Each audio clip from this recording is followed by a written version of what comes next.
माँ दुर्गा का 8वां स्वरूप माँ महागौरी का। देवी बोली, हे देवताओं, जो पुरुष इस स्त्रोत्र द्वारा एकाग्र होकर मेरी स्तुति करेगा, उसे संपूर्ण कष्टों को मैं निषेध हर लूंगी। मधु कीटों के नाश, महिषासुर के वध और सूक्ष्म और निशुल्क वध जो मैं मनुष्य कथा कहेंगे, मेरे महत्व को पूर्ण सुनेंगे। महत्व को अष्टमी, चतुर्दशी और नवमी के दिन एकाग्रित मन से भक्ति पूर्वक सुनेंगे, उनको कभी कोई पाप न रहेगा। पाप से उत्पन्न हुए विपत्ति भी उनको न सताएगी।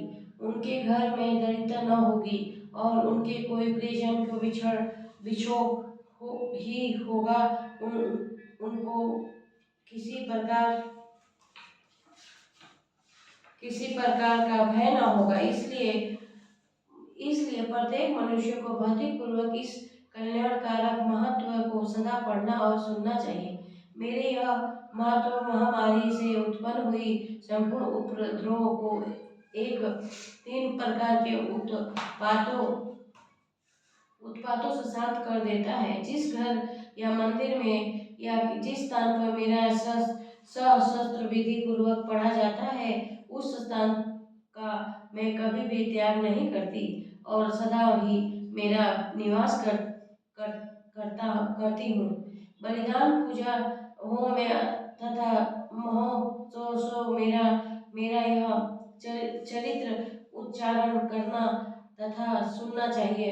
ऐसा हवन या पूजा मनुष्य चाहे जानकर या बिना जाने, मैं उसे तुरंत ही ग्रहण कर लेती हूँ। और शरद काल के प्रत्येक वर्ष को जो महान पूजा की जाती है उस मनुष्य भक्ति पूर्वक मेरा यह महत्व सुनकर सब विपत्तियों से छूट जाता है और धन, ध्यान और पुत्र आदि के संपन्न हो जाता है।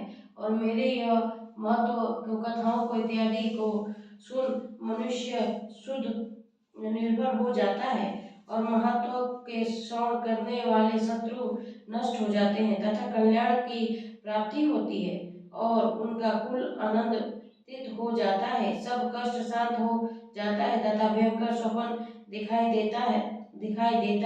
देना तथा घरेलू दुख सब मिट जाता है। बाल ग्रहों में ग्रसित बालकों के लिए यह मेरा महत्व क्रम शांति देने वाला है। मनुष्य के फूट पड़ने पर यह भली भांति मित्रता करवाने वाला है। मेरा यह महत्व मनुष्य को मेरे जैसी समझ की प्राप्ति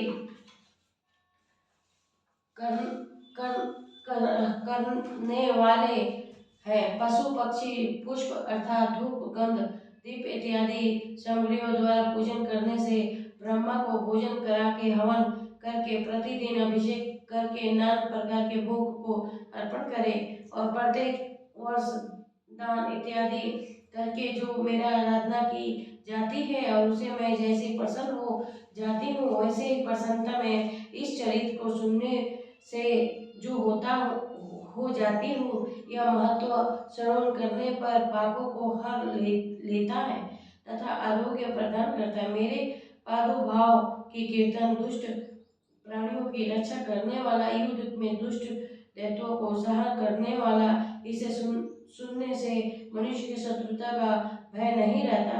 हे देवताओं, तुमने जो स्तुति की है अथवा ब्रह्मा जी ने जो मेरी स्तुति की है, वो मनुष्य के कलंकारी बुद्धि प्रदान करने वाला है।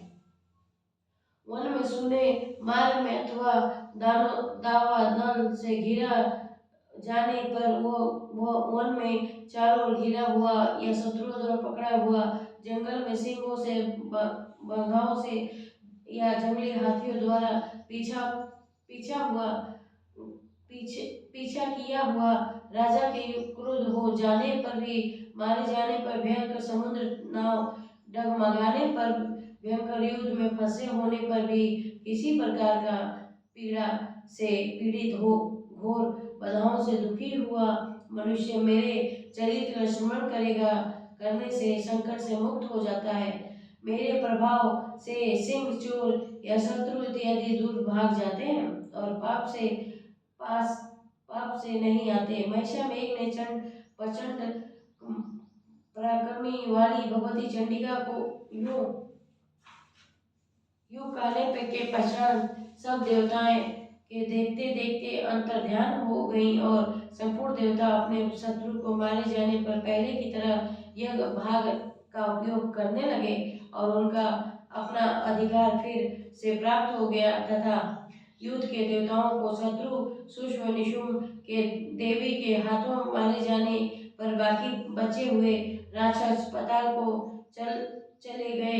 हे राजन, इस प्रकार भगवती अंबिका नित्य होती हुई बार बार प्रकट हो इस जगत को पालन करती है, इसको मोहित करती है, जन्म जन्म देती है और अर्थात प्रार्थना करने पर समृद्धि प्रदान करती है।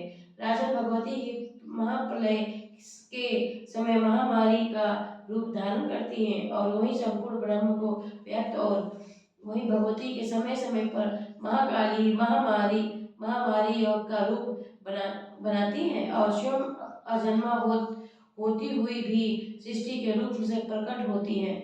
वह सनातनी देवी प्राणियों की पालन करती है और वही मनुष्य के युद्ध के समय लक्ष्मी का रूप बनाकर स्थिर हो जाता है, जिस अभाव से इस समय दरिद्रपन विनाश का कारण बन जाता है।